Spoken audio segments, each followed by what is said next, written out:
Hello. So today is going to be another VOD review day. Yay! So this game is going to be like a Kogma game. It's going to be like Kogma Hunters, but it's going to have some tech, right? So there's going to be a lot of stuff to learn from this video. I implore you to watch it and to see, because I was trying to optimize the board with a lot of stuff that I was seeing in the stats. This was from a live stream a little bit ago. I'm now Emerald, by the way. That's where I grind to. I'm taking a little bit of a break because I'm not too well. It was already hard enough to grind being sick as it was this last couple weeks. But basically, it's Artifact Anvil Galaxy. So we know that we have to play around an artifact. You might be thinking, okay, well, what artifacts are like broken on Kogma, or what's artifacts broken on those things? Like I said, it's not necessarily a Kogma game. Let's just see how the opener is. I think I have a very forcing hand this game, but we'll see. But I get dropped a Kogma early. We have some, like, Ari is okay. She's really trying to play around. I don't have faith in Ari right now. I think that they might be buffing her for next patch coming up in a week or so, or a couple days. But maybe we play multi-strikers. Who knows? Right now, I'm just playing around this Kogma. I'm trying to see, okay, who's playing Kogma this lobby. Let's try and figure out if I have an uncontested Kogma game. Starting with a Rod. There's not many Kogma items you usually make with a Rod. Usually with Kogma, you just want to make bow and sword items. I think like red buff Deathblade are like amongst Kogma's best items. But I digress. We'll see. We get a cloak, so maybe I can make like a Runans. It's sometimes good on Kogma. We'll figure it out. But like I said, we'll see. Holding the rumbles are pretty good because if you're playing around Kogma, it's really nice to have that Vanguard frontline is typically what you're trying to play around, and Vanguards themselves are very strong, so playing around these are pretty good. There is Poppy, Zoe, and I had an Ari. This might have been like a Poppy, Zoe reroll game, especially with a Rod Cloak start. Artifact Anvil, there's a couple options there. But realistically, it's a bit difficult to I don't have much faith in the Zoe line. I think like you really need like a good spot for it to really like pull yourself out of like a bad situation.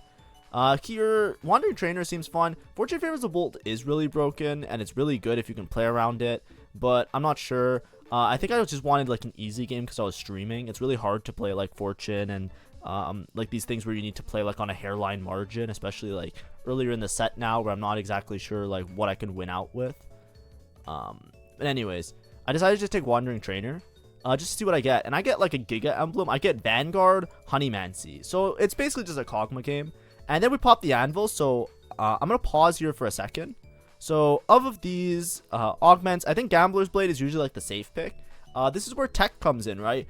Forbidden Idol. Forbidden Idol, this is something I studied in the stats a little bit. Like, it's really nice to, like, look at stats sometimes and just, like, try and theory craft things, right? Obviously, stats don't tell you that something is broken. Or, sorry, sometimes stats tell you something's broken, but you shouldn't trust stats to always tell you something is broken. But the idea behind it is, I'll show you right here. I paused the video so that we can come back to it. Let's just go by artifacts. Like, Gambler's Blade is obviously really good. It says that it's good on Jinx. It's not that great on Kogma, so that's what I was thinking of. The other ones are kind of pretty generic, right, in terms of taking. But Forbidden Idol, basically, if you read Forbidden Idol, what it does is that it gives armor, magic resist, and it gives HP. And basically, shields have 50% of their value converted into max health instead. So the idea behind Forbidden Idol is if you have a unit that gives itself a shield, giving them Forbidden Idol is very, very good on those units. Now, the stats might have changed from the time that I checked them to the time of this video, but it should still indicate something. It should still indicate some good stuff. If we look here, one of the best holders of Forbidden Idol is Blitzcrank. If you read Blitzcrank's unit description, they gain a health shield for 6 seconds, right? So if they're getting a shield, then Forbidden Idol is good. Basically, it's very specific to units that gain a shield, right? Mordekaiser gains a shield, so Forbidden Idol is going to be really good on him. I think like basically everybody here that's gaining a health shield is somebody that Forbidden Idol is good on. That's the idea behind it. Now, I thought it would have been good on Vex. It's showing that it's really bad on Vex. Vex gains a shield. And this is what I mean, right? Like, sometimes you have to look at stats because, like, there's some reason that it's not that good for her.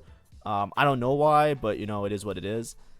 But I noticed this in the stats, right? I always make a mental note because the thing with artifacts, especially when you take Artifact Anvil Galaxy, is that something that helps out a lot is just like understanding and conceptualizing, okay, like what artifacts are good on what units, because you're not always gonna get like Eternal Winter, that's like one of the best artifacts in the game. You're not always gonna get like something that's very obvious like Blinding Jewel Karma. Everybody kind of knows that tech, right? You're not like, there's certain ones that you're gonna have a lot of trouble playing around, right? So the idea here is that I already knew about this. I have a Honeymancy and a Vanguard emblem, so I'm just gonna hard force towards Blitzcrank, because Blitzcrank is a unit that you're gonna play on a Kogma reroll line anyways, so it makes sense. So let's go back to the game now, and I'll talk about some other stuff, right? But this is what I'm looking at. So I'm thinking about it. I'm like, okay, Gambler's Blade is pretty okay, but Forbidden Idol, with this dummy, it's a good spot to just play around the Blitzcrank. That I don't have a Blitzcrank yet, but if I'm rerolling towards Kogma, I'll surely find a Blitzcrank at one point, and that's going to be my tech, my quote-unquote tech. And we'll see how good it is. Now, I remember, like, when I was doing this live, I took Forbidden Idol, and nobody, like, at least when I was streaming, nobody knew about the Blitzcrank tech, but I was like, no, I did a study stream, I looked at this, and Blitzcrank is really good with Forbidden Idol. That's just something that I found out, and I figured out, so that's what we're playing around, right? Makes sense, hopefully, up until now. So we're going to try Kogma reroll line with Blitzcrank. When you're playing Kogma, by the way, so I'm going to do a lot of, like, other stuff about Kogma, like, just general speaking about it. When you're playing Kogma, the board typically looks something like, I'll probably plug it in later into the team planner, so I'm not going to tap out right now. But basically, a lot of times with Kogma, the max cap is, I think, 4 Hunter, 4 Vanguard. Right, so this is like after you hit everything, you basically push levels to play towards 4 Hunter, 4 Vanguard. That's like something that shows up a lot, and it's usually like the better. It's why, like, if you look at Olaf stats aren't that bad, because a lot of times it's like in the max cap situation, you play around Olaf and 4 Vanguard. Vanguards are these units that are just like insanely strong. This is the board I'm kind of aiming towards, right? Oops, I didn't show it. Let me go back a little bit. This is somewhat of the board that I'm aiming towards. Obviously, I just need an extra Hunter, and I'm trying to push levels after in the Kogma. So it's a little bit different from traditional Kogma reroll. I do have a Honeymancy and a Vanguard emblem, so it makes it easier to hit those higher caps of those vertical traits. But typically when you're playing Kogma, I'll just show you in a separate tab just so you guys know. I don't know if I did a general Kogma guide, so I want to make sure that I show it. Also, make sure to like and subscribe if you like my content. It really helps me out as a small creator. Even if these videos are a bit older, you know, it's kind of really helpful for me. This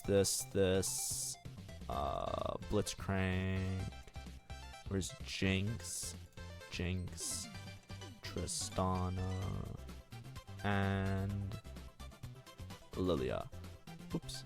I always mess up Lilia and Seraphine. Lilia. This is typically what your Kogma reroll line looks like, and you're trying to 3-star everybody, pretty much. Usually it's like 3-star all of these units, and a lot of times you're mostly playing around Nunu as your main tank, and then Kogma 3-star, this 3-star, this 3-star. There's a lot of high roll potential because you just roll at a low level until everybody's 3-star. If you high roll into them, then you can push levels. What I was trying to explain is that this board is pretty good, and it's like a very consistent board. The max cap variation, I believe, is that you drop these 2 units, especially if you don't have Tristana 3 and you're not itemizing Tristana. A lot of times you'll just itemize who you have items for. Kogma, you typically want something like, I think it's like Deathblade, Red Buff. I can't find it. There we go. Deathblade, Red Buff. Jinx is typically like Guinsoo, like something like that. Right? Your itemizations. Tristana is a lot of times, I think, is Guinsoo IE, if I'm not mistaken, and Fairy Crown. So you put the Fairy Crown as the last item. But it's basically whoever you have items for. I wouldn't worry too much about strictly the items. It's something like this for Kogma typically. Or Jinx has the last whisper. But I wouldn't worry too much about it. Because a lot of times you just put like whatever items you can make that are good on Kogma, right? Like Shojin's also good on Kogma. There's a lot of different opportunities for it. We'll talk about it later maybe. But either way. This is typically like what the board you normally see is. What I'm saying is that in the stats, it says that it's a lot better, which is also really high roll if you drop some of the units later just to play around 4 Hunter and 4 Bastion, right? Or 4 Vanguard, which obviously it's a little bit high roll. I think in some situations you even drop Honeymancy, which might sound really whack, but it's not that important. Right, so when you get to something like this is obviously like a level 9 board to cap out your board, but 4 Hunter matters a lot. It helps out Kogma a lot. It just gives him so much extra damage, as well as the Jinx. And playing around the Vanguard is just typically stronger than playing around Bastions. If you get like into a really high roll situation, you can also like get in Frost with the Diana, and play 3 Frost, which is another variation if you drop 2 of the Vanguard. So you play this on like a level 8/9 intermediately until you get to the Vanguards.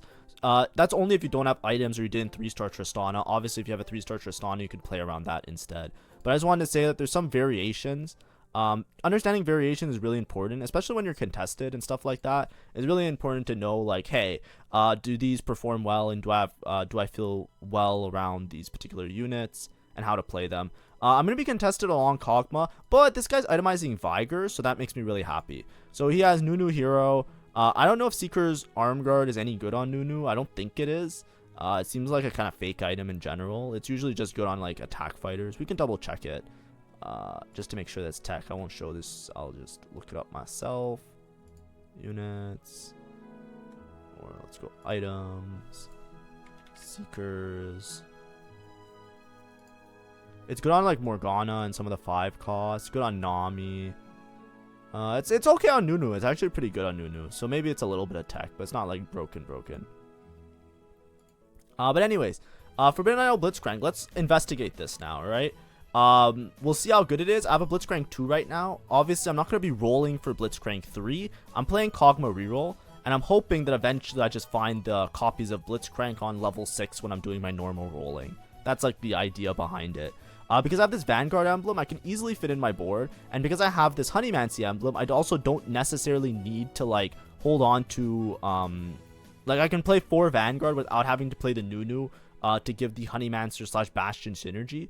Because Blitzcrank is going to be my main tank for the game, because I have Forbidden Idol Dedicate on him, and according to the stats, it was really good. We're trying it out this game, right? If it wasn't good tech, then obviously this video wouldn't be made, and I would accept that, okay, that was some anomaly in the statistics, that you looked on the website and it said this is good on this unit and it didn't work out to be good.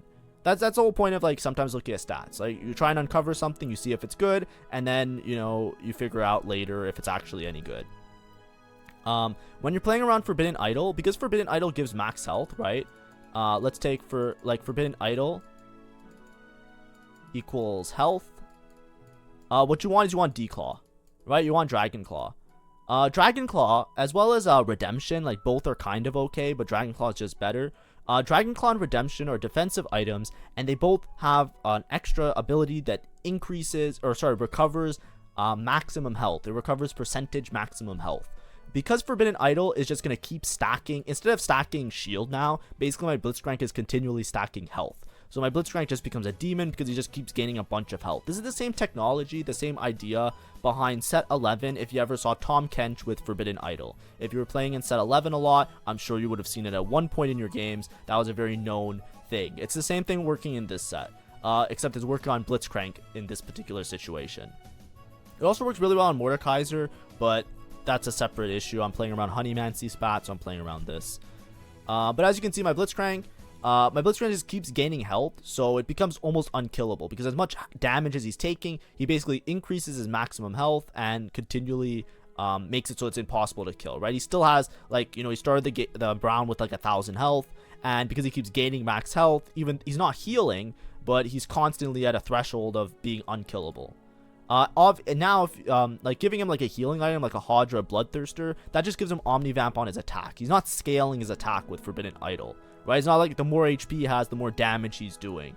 The more HP that he has, it just makes him like tanky by nature of HP. And I gave him Gargoyle Stoneplate because those were the items that I had. So I said I need to slam something here to make sure that I don't drop too low on HP. I decided to make Stoneplate, and I said I'll go for like Declaw or Redemption later. The idea behind Declaw and Redemption, because it recovers percentage maximum HP, if my Blitzcrank is continually getting more maximum HP, then the Declaw and the Redemption is going to give him more healing, right? If you have like, in an extreme example, if you have like 10,000 HP, right, having 10% Omnivamp on your pitiful attack damage isn't going to recover you that much HP, but Declaw that recovers 5% of 10,000 is going to give you way more HP than the damage that you're doing. That's the idea of like, sometimes with tanks especially, it works really nicely to have either a Declaw or Redemption that recovers their HP as a healing item, rather than having like strictly like an Omnivamp item like a melee fighter.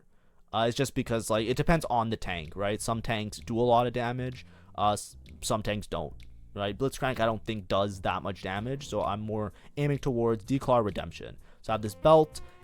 This belt will probably mean that I just go for redemption. It's the lesser of the two. It's the worst one of the two. But I just didn't want to wait to slam items, because then I wouldn't have won these 3 rounds. I would have been in a little bit of a worse situation in the game. Whenever you're playing rerolls, you always want to have a good amount of money, but you also want to have a good amount of health, right? A lot of reroll comps fall off really late in the game, so you want to make sure that you have a good amount of HP to work with, just so that you have the time to hit the 3 stars, right? You're going to be stable around 2 costs, because a lot of times they're very strong. For example, Kogma is going to be really strong as a 2-star for most of the game, but at one point, usually around stage 4 into stage 5, if you don't hit the 3-star, you'll just lose every fight and you'll go bot 4. That happens very often with Syndra. Well, not less often with Syndra, but happens very often with Kogma, and very often with some of these other 2-cost and 3-cost reroll lines. It's really imperative that at one point, in order to keep up with everybody else, that you hit your 3-star. Because you're waiting, because you're trying to greed your gold and you're staying a low level and you're rolling a lot, you want to do that at one point in the game, and that's why HP matters a lot. Typically, when you're playing a reroll, stage 2 doesn't matter that much, because stage 2, it depends on your position. If you're in a really bad spot, you might just sack all of stage 2 to make sure that you have a lot of money. Win-lose stage 2 is also a possibility, just to preserve your HP, as well as, like, you know, you lose a couple rounds, get item prior on carousel, then win a couple rounds, make sure you have high HP. So stage 2 isn't, like, super important. Like, you don't have to, like, open fort and do, like, all this crazy shit. But the main thing is that on stage 3, you want to win as many rounds as possible. So right here, you'll probably see that I'll level and roll on the augment round, right? There's a chance I don't, but I will try my best to stabilize early stage 3. I'll sacrifice some of my econ rolling pretty aggressively. Here I'm not holding on to the Nunu. I could hold on to the Nunus to grief the Nunu player, which is holding on to some of the units I need, but I don't think it's worth it. Real Rejuvenation is interesting, but not really. Here I'm trying to think if I take an extra Vanguard emblem or if I take a Honeymancy emblem. But it's kind of like whack. I'm not sure if either of these are any good, but I'm going to check my other options. I think I don't want Rumble. I don't want this. This isn't that great, so now I'm kind of stuck. I don't think a Honeymancy spat is any good. But here you'll probably see me level up at least. I'm going to try and like make my board a little bit stronger. Or not. Maybe I just stay level 5. Staying level 5 is kind of whack though. I guess like here it's questionable if I stay level 5 or not, because I also want to find Blitzcranks. I'm rolling on 5 here. Yeah, I'm rolling a little bit to try and get some Blitzcranks. I should have probably leveled. But typically, like, you're rolling until you get an upgrade, because I have this Kogma upgraded. I don't have to roll, so I'm in a decent spot where I can kind of just sit. Usually you level to 6 and you roll for at least a Kogma 2. That's how you usually play this line. You roll for at least a Kogma 2 and at least frontline upgrades. So I already have Rumble 2 and I have Kogma because I kind of high rolled them. And I have this Blitzcrank that's pretty much unkillable. If you watch him running around, it's adorable. Nobody is even close to killing the Blitzcrank yet since I got online. So that's just the way it goes, which is really nice.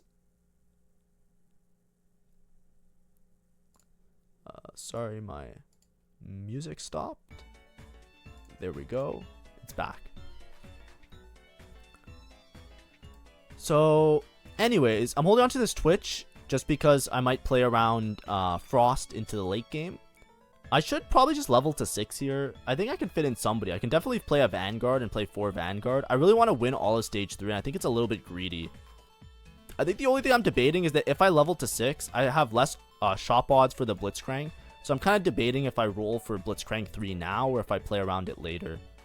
This guy took Sweet Tooth, then he got Best Friends. It's actually kind of crazy because this guy's spot's really good and he's going to hold all of the Honeymancy units now. So I just run into a really awkward spot here, which is just it's just unfortunate because obviously he had Nunu Hero Augment, so this is all great for him. But, you know, there's no way he's going to kill my Blitzcrank because my Blitzcrank is really strong with the Forbidden Idol.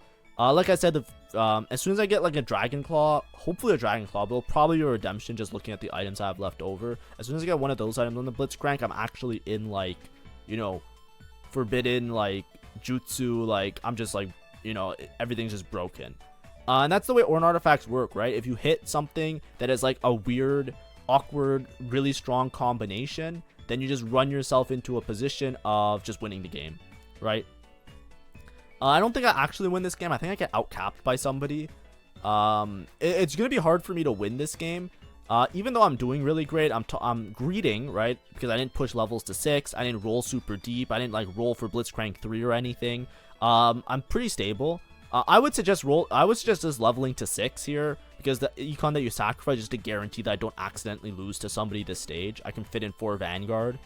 You know, but that's just me. Here, like I said, I'm too many items off. I just make Redemption. Redemption heals percentage maximum HP. Okay, I level finally. That's fine. I greeted 1 or 2 rounds, but I should have probably leveled a little bit earlier. And then here, I don't think 7 Honeymancy really matters in this case. I think 4 Vanguard is more important. So I don't really think I'm going to be playing around 7 Honeymancy. Maybe late in the game if I can fit it in. But I think it's kind of fake. I think 7 Honeymancy as well as 5 Honeymancy. Maybe I'm mistaken by this, but it's hard to tell. In this particular situation, I just want my Blitzcrank to live forever. Right? Especially against some of these other boards where you have like melee units and stuff like that. This guy's Keeper's Combat Caster. These are probably the 2 best augments you can hit for like a frontline melee comp like this, where he's playing a multi-striker reroll. And what I was going to say is that it's going to be really hard for me to win this game. The reason it's going to be hard for me to win this game is because I'm contested on all my units. Even though I hit all my units and I'm pretty stable and I'm pretty strong, the reason it's going to be hard for me to win is because until the other Honeymancy player dies, I'm going to have a hard time rolling and efficiently finding the units that I need. Right? All the units that I want are going to be taken by the other guy who's playing Nunu Hero Augment. And that Nunu Hero Augment is very strong, so there is a good chance that the Nunu Hero player becomes insanely strong into the late game. Right? There's a non-zero chance.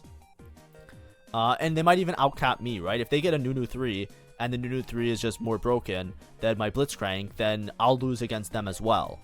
So there's always that potential, and because I'm contested on this line, it makes it so that people that are uncontested, so for example, a multi-striker player, I'm not buying any units that the multi-striker player wants. Instead, I am buying a bunch of 2 costs that are irrelevant to him, and I'm contested that another person is buying a bunch of 2 costs that are irrelevant to him as well. So that person who is playing the multi-striker reroll is probably going to cap very high, in my opinion, because they're probably going to hit all their units without having to roll that much gold. They're going to easily find the units because we are in turn removing a bunch of units from the pool that are making it very easy for that person to see in their shop just naturally the units that they want, or a lot easily see the units that they want. This is Draconic Mastery. I had a YouTube comment. It's not, I don't mean to flame it. It's hard to type in text. I was trying to type it in a nice way, but somebody asked me like, hey, is Draconic Mastery, which is like the, you know, you play dragon units and they gain extra damage, and burned enemies take extra damage, right? They asked like, hey, isn't this like a really good shapeshifter line? And I just wanted to point out, like, you know, that's a good question, 100%. I tried it out. I felt like it didn't work. In the stats, it says it's really bad. Obviously, I'm sure there's a good spot for it, but I'm pretty sure that guy's going to lose the game. The reason is that Draconic Mastery, the dragon units are kind of shit at dealing damage or doing anything really, unless you get to 3 Draco, in the current patch at least. So getting to 3 Draco means that you need to have a Smolder. Smolder is a 5-cost unit. If you check out statistics, I'll probably do a separate video on this, because when I was answering that person, I felt like I didn't explain myself really well. I just kind of said, nah, it's pretty bad, right? But it's actually really funny. Here I'm rolling aggressively. The reason I'm rolling aggressively because it's 4-1, and I'm contested on a lot of these units, so I want to make sure that I find as many Kogmas as possible. Here, I don't have good items to make. I could have made Morello, but I don't really want to make Morello. I'd rather just make Gwinsu on Kogma. The reason Gwinsu is usually pretty bad, but people are gonna have such a hard time. Oh wait, never mind. The multi-striker player is contested by this guy. This guy's Stars Are Born mentorship. That's interesting. So maybe the multi-striker players don't cap super high. This guy's in a really good spot though. Level 6, 50 gold, 1 off of both of them, even though he's contested. Like, did this guy just high roll out of his ass? Like, holy dick. That's crazy. That's crazy. This guy's contested, and he's 1 off of 3-starring everything, and he's 50 gold level 6. I should probably take mentorship here, by the way. Mentorship is probably the best option by far. This is no good. This is also bad. I should definitely take mentorship. Yes, I should take perfect. Good job. Good job. Well played. So anyways, what I was saying is that because I was 4-2, I basically rolled till around 30 gold. Usually you'll see me roll to 30 gold on the early parts of the stages. 30 gold is like a good threshold where you can still reestablish your econ. It's really easy to get back to 50 gold. But at the same time, you just roll deep to try and find the units that you need. Now, this is kind of crazy. The multi-striker guy I thought was in a good spot is actually in a horrible spot because I feel like this guy like was contested and hit everything. Kind of like me. I hit the Kogma 3. But my gold is way worse than his gold, right? The other multi-striker player was 50 gold level 6, one off of everybody. That's crazy. But anyways. I rolled because obviously I'm contested on the Kogma. I want to roll aggressively early on in the stage, not give the other person a chance to gather the Kogmas. They're not even playing around Kogma, they're playing around Vigor.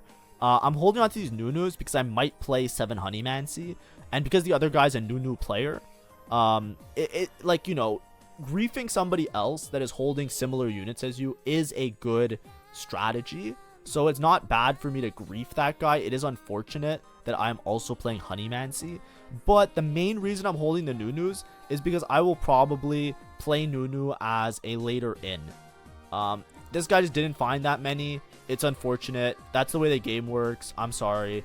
I got a Honeymancy spat in Vanguard. I have to play around this line. Actually, I'm holding so many Nunus. I'm kind of griefing the guy.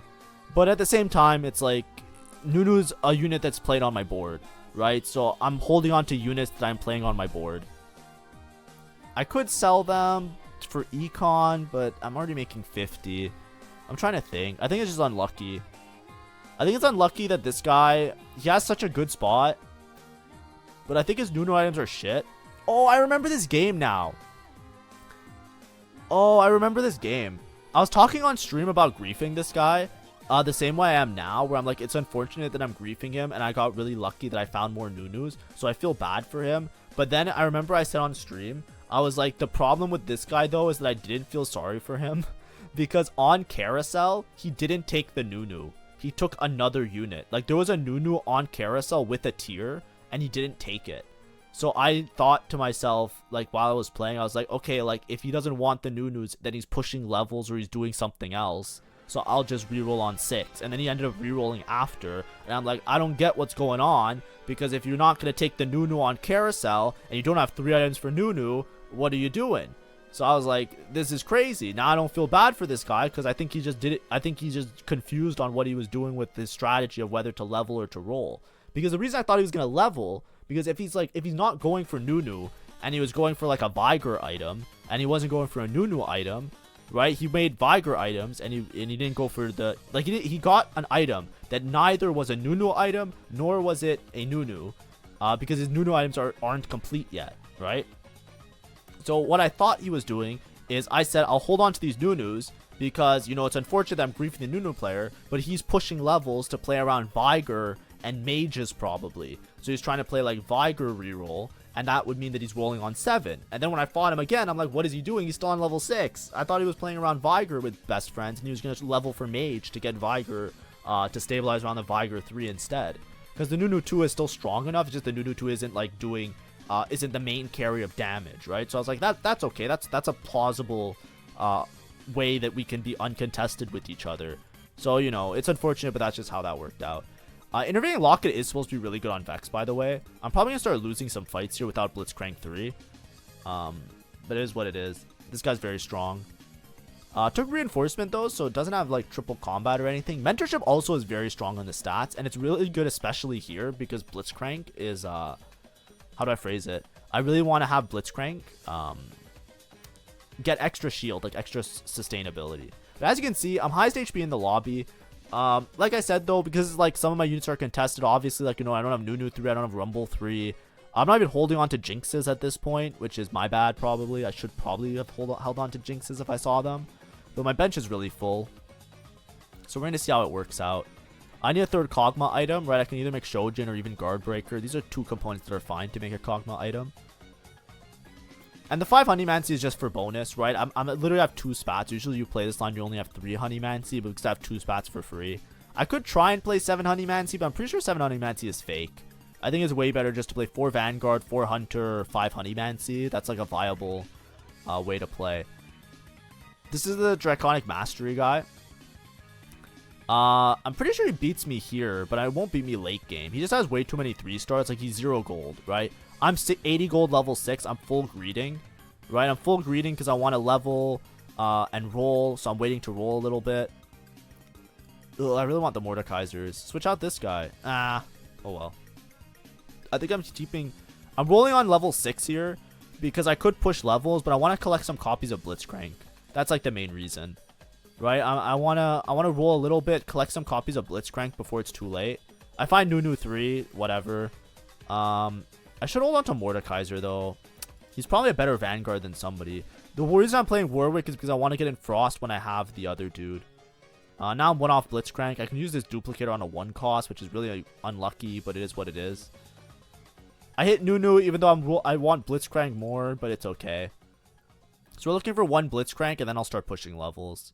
I don't know if this is the right decision. I could have just pushed levels, right? I could have just pushed levels, I think. It's definitely Deathblade. I made a Morello. That's fine. I'm rolling for 1 Blitzcrank, yeah. And then I just duplicate it. That's fine. Thieves Gloves, this guy is a 3-star, sure. Deathblade, that guy. Morello, this guy, for sure. And then we're fine. We're doing Morello frontline. Yeah, just Morello the Twitch. Yeah, this is good. Now that I have Blitzcrank 3, I should be noticeably stronger compared to everybody else. This was the guy I thought was really good, in a really good spot, but then the other guy just rerolled and found all the units, so he had to push levels. And he's trying to play, like, he's playing Karma, like, Preserver's Callista, sorry. He's playing Preserver's Callista, which is just so much worse. With these augments, he should have played Multi-Striker reroll. He just got bullied out of it, so that's really unfortunate. He just loses out. Ugh, feels bad. But it's okay. But anyways, Forbidden Idol Blitzcrank, this will be pretty much unkillable for most of the game now. And I'm pretty sure I'm guaranteed like a top 4 basically. I buy the what's it called? I buy the Declaw because it's pretty useful, especially since I have a 3-star. Oh, the Thieves Gloves was only temporary. Okay, that makes sense. I was like, how did I get dropped the Thieves Gloves with the other items? Here I'm trying to position such that my Swain hits all of the 2 costs to give the mentorship value. Right, mentorship's very strong, gives a shield and attack speed. So giving attack speed to my Kogma is really important, really nice. Here we're playing a Syndra player. I don't think the Syndra player has the ability to kill this Blitzcrank, because Syndra does like more like AoE damage rather than like strict burst damage on a particular unit. Has way too much HP. If he had Declaw, it would have been so much better though. It's kind of whatever. It is what it is. But our items are fine, right? Redemption or Declaw would have been fine here. I can go for 3-star Rumble, but I'm probably just pushing levels just to play 4 Hunter. Right? This was the board that I wanted to play. 5 Honeymancy, 4 Vanguard, 3 Frost, 4 Hunter. Right? That's the board that we were aiming for. I'm trying to get my mentorship value. This will be a lot better once I can play Olaf. I can even fit in 4 Hunter now with Olaf, but sorry, I can fit in. I can always switch this for Olaf to keep the thing, and then I play 4 Hunter with the Jinx. But I'm kind of positioning in an awkward way. I think this might bite me in the butt because like units are gonna get clogged up here, and then there's a really good chance that somebody might find a path to dive my backline. This guy's players. Oh, this is probably why I wasn't holding Jinxes, because this guy was playing Preserver Jinx. And then he didn't buy any Kogmas, which was really nice of him. Because he just didn't contest it. But this is a very scary board to play, because this guy also has a Zareth. Oh, that's actually really scary, but it's okay. My Blitzcrank is going to clutch up here. So yeah, if you didn't know this, try this out next time. If you have Forbidden Idol, and you have the potential to play around a Kogma reroll line, you'll be very, very strong with a Blitzcrank 3 and a Forbidden Idol. You don't even have to strictly roll for the Blitzcrank, you just roll for the Kog. A lot of times when you're rolling for Kogma on 6, you'll find naturally the copies of the 1 cost that you want to hold on to, so you can just roll for the Blitzcrank while you're rolling for the rest of your board.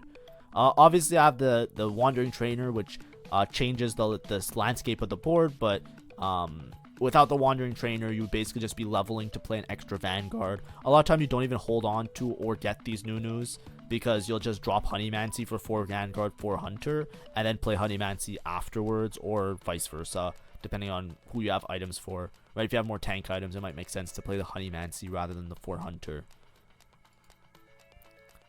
So here, yeah, that's fine. Sugarcraft doesn't matter that much. Now I can position the Jinx next to the Kogma so that the Kogma, I don't have to backline the Swain. I could also roll here on level 8 for the last Hunter, which is Olaf. But I think the other guy's holding a bunch of Olaf, so it's a little bit awkward for me. What is this guy? This is the Karma. I think this is the guy I lost to last time, right? This innovating locket on Vex is really difficult to deal with sometimes. I think my front line's better, but Karma bypasses the front line, so it doesn't matter if my Blitzcrank lives forever because there's a good chance that I just get sniped. Here I'm just, yeah, you see what I mean? We gotta hope that Blitzcrank clutches. Come on, Blitzcrank! Come on, Blitzcrank! You're broken! Oh, nice. Let's go, Blitzcrank. Oh, baby. We love to see that. Couldn't kill the Blitzcrank the whole game. That's what I was saying, right? There's a lot of comps and units that can scam your backline really easily. Here I have the Bloodthirster as an Olaf item, so I'm in a good spot to just slot in the Olaf. Now I'm at a point where, you know, I could go 9. Or if I go 9, I can fit in Bastion, which gives my whole team armor, like 10 armor, 10 MR, which is really nice. There's nothing else that I really have to reroll for. I think if I was in a better spot and I was uncontested on it, I would be able to roll for, like, you probably stay on level 8 and you just roll for what's his name, Mordekaiser 3 in place of this guy, because Frost isn't that important here. It really doesn't matter that much. But you roll for Mordekaiser 3, and then after you get Mordekaiser 3, if while rolling you find a Diana, then you level to play Frost with Bastion with Diana, right? Here, this is kind of close. We beat him. He's level 8 with a bunch of gold, though, so that's always scary. And let's see, how do I not convert this to a first? This guy's level 8, this guy's level 9. This guy just went level 9. So he was very rich. He was just kind of sitting on a bunch of gold. So he's level 9, 40 gold now. He fit in Arcana, which is scary. So I think I just caught him at his weakest. I think I caught him right before he spiked, which is really unfortunate because I think I'm gonna lose out to that multi-striker guy. The multi-strikers are good at diving the backline, right? As soon as my Kogma dies, I run into a bad situation, right? My Kogma is basically all my damage, right? I don't have Jinx 3. I don't have Olaf 2 with items. This Twitch is, like, fucking useless, let's be honest. Like, even Twitch 3, it doesn't matter. Like, fucking does dick all. But you know what it is. It's probably Thieves' Gloves, honestly. Red buff actually is okay. It's probably just Thieves' Gloves, though. Red buff gives anti-heal, and anti-heal, it's kind of hard to say, right? Having Thieves' Gloves is really good because I have a 3-star unit with no items. But red buff was also really good because I'm fighting against multi-strikers, which is like melee carry units, right? So you want to stop their healing. It was probably, if I'm being honest, it was probably red buff instead because I might have problems. Actually, no, I have Morello. I'm sorry, but I forgot that I had Morello. So it's definitely Thieves' Gloves. I have anti-heal already. Never mind. I'm sorry about that.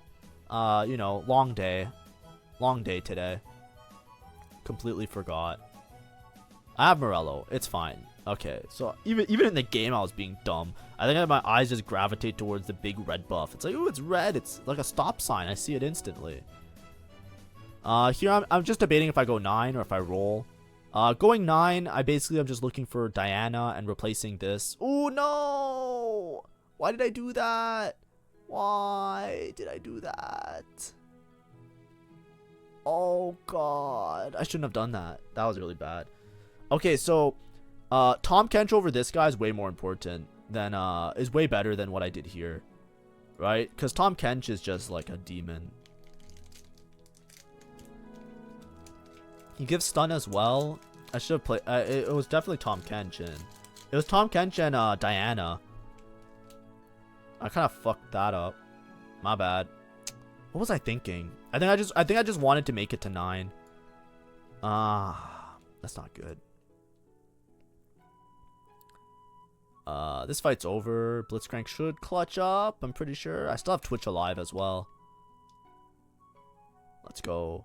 Okay, so now I just have to convert this to a first. This guy's level 9, 30 gold.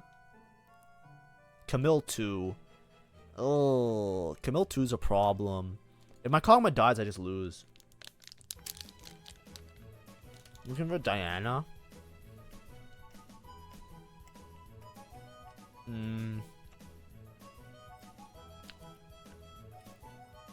I think that I was playing that okay until that last round. I think last round I shouldn't have leveled. I should have rolled for Olaf 2. And I should have rolled on level 8 for like upgrades. Even a Tom Kench 2 would have been good. This guy's level 10 with Arcana in and a Camille 2. Do I win this? No. I'm getting overwhelmed.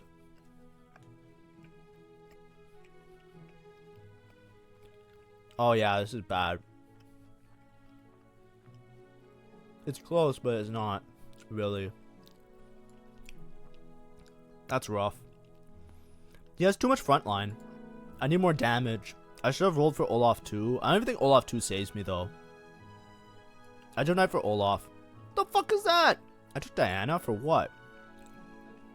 I can sell this and itemize Diana and swap out this.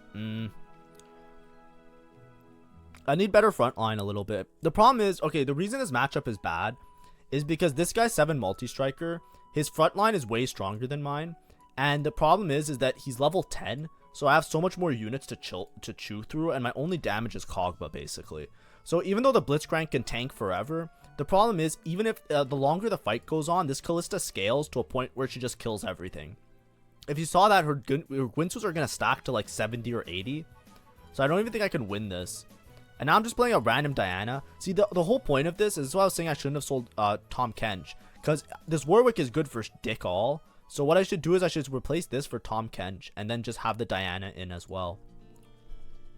I hit Olaf 2 though. So maybe I get like a wrap or something. He even has Jax 3. Jax 3 is really busted. This guy hit everything. It's crazy. This guy was contested and he hit literally everything. He has Akali 3. What's his name? The other guy 3. Akali 3, Kassadin 3, and Jax 3. That other multi-striker player really, like, I don't know what happened. I think he hard sold everything and just like completely gave it to this guy.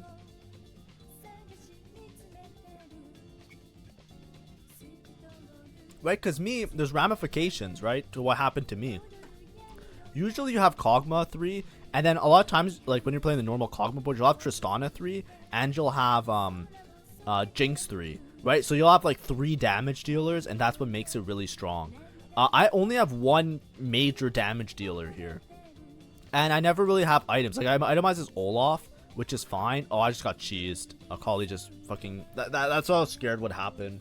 There's so many fights where I could just lose it on the spot because I just get my backline dove. Yeah, it's not even close. It's so hard to beat because I have to beat this guy twice as well. I have to beat this guy twice without getting a Akali cheesed at all. Ugh. It's Tom Kench over this for sure. Yeah, I should have done that ages ago. But now the other guy's also gonna have Tom Kench 3. Honestly, I can lose Frost and just play Arcana. Maybe that's better. Because like I can lose Diana and I can fit in an I could play Hecarim. I think it's Hecarim over Diana. Because I don't think this guy's doing anything. If I get Diana 2 though, I can transfer the items off the Olaf to the Diana. Yeah, I'm just too far ahead. Right, like I'm rolling on level 9, I'm barely level 9. I could have managed my econ a little bit better, right? Like I rolled on 5 a couple turns, which wasn't that great. This guy hit more 3-stars than me, and he's level 10. It's just like, okay. And he has Kalista 2. Is there ever fit Preservers in? Diana. Yeah, I have to give up on Rumble. Just roll. What was my combat augment as well? Did I get anything good? Yeah, I just don't have anything. Damn. So we only converted to a second. But this guy's board is very strong, right? It would have been hard to beat him regardless. See, this was what I was saying. I could play the same thing he did to fit in Arcana. I could have done that as well. I just don't have a second damage dealer, right? This Twitch is good for shit. Yeah, Akali is just on my backline. Kalista scaling. Oh, I still have 1 life. Oh well. It is what it is. I should have bought the bees. It's okay. I think I kind of was defeated at this point. It's not even close is the problem, right? There's not like a positioning that I can do that makes things better. I'm trying to go opposite side here. Just try and focus fire everybody on the same side. But really, at this point, you just, like, usually if you're, like, this late in the game, if it's stage 7, and you have, like, you know, giga units on your board, you really need, like, the second damage dealer, right? Like, my damage is basically cut in half as normal. I wonder how I could have, like, switched my items around a little bit. These items aren't that great. I have a Thieves' Gloves on one dude, which is fine. Yeah, just too far. And then this guy's way too far ahead of me. But that's fine. Hopefully the video was still enjoyable, and hopefully you learned something about, like, the tech. And I tried to explain, like, the thought process and the rolling and the board strength and all of that. I think, like, there was a Jinx reroller, right? I think that's what happened. Right? Like, there's this guy, which unfortunately didn't hit. I kind of griefed his game a little bit, obviously, but I needed the Nunu to play on my board anyways. Also, I thought this guy was going to level and play mages for Viger, right? Because Viger, you want to roll on level 7, and you want to scale him by buying charms. He went for triple Viger items before he hit the Nunu items, which, you know, is fine. But if you're Nunu hero augment, you need to, like, scale up your Nunu. But that's separate. I think there's this guy. This guy was going like Jinx reroll, right? Like, look, he's playing like Sugarcraft, Jinx, Hunters. So, like, I'm contested on Honeymancy. I'm contested on Hunters, right? It's like, okay, that's not very great. So I think that's why I wasn't able to play around Jinx, because I was like, I can't really hold on to these and waste my gold and try and play around Jinx items. I'd rather just push levels and try and play around like Olaf and like later things, but then I didn't really have good Olaf items. Yeah, there's definitely optimizations. Ideally, you have this 3-star, this 3-star, this 3-star, this 3-star, this 3-star, and then you're like good to go in the comp a lot. But I didn't get all of them, right? I only have I don't have these two, which is a bit unfortunate. That's fine. Also, the dragon guy got a 4th here, which is pretty interesting, right? Like, I think Draconic Mastery is pretty ass, and I think it's like, I think even in the stats it's pretty bad. But I wanted to point it out because somebody mentioned like they have success with it, and look, somebody did have success with it, right? So, you know, as much as I think that it's not like a good pick, if you have a good spot for it, right, if you're able to get like 3 stars pretty easily as well as still push levels, like this guy was able to make it to level 9 in the lobby, right? If you're able to like push levels and play towards level 9, he didn't find a Smolder, which is why he didn't place any higher than 4th, but he was able to get a 3-star Shyvana and still make it to level 9. Probably ahead of me, right? And he found a Briar and a Pyro +1, right? But you know, that's something to look forward to. Anyways, thank you for watching. That's something you can look at and try it out for yourself. Anyways, thank you for watching. Hopefully that was enjoyable, and I'll see you next time. Sorry, my thing broke. I'll see you next time. Bye bye.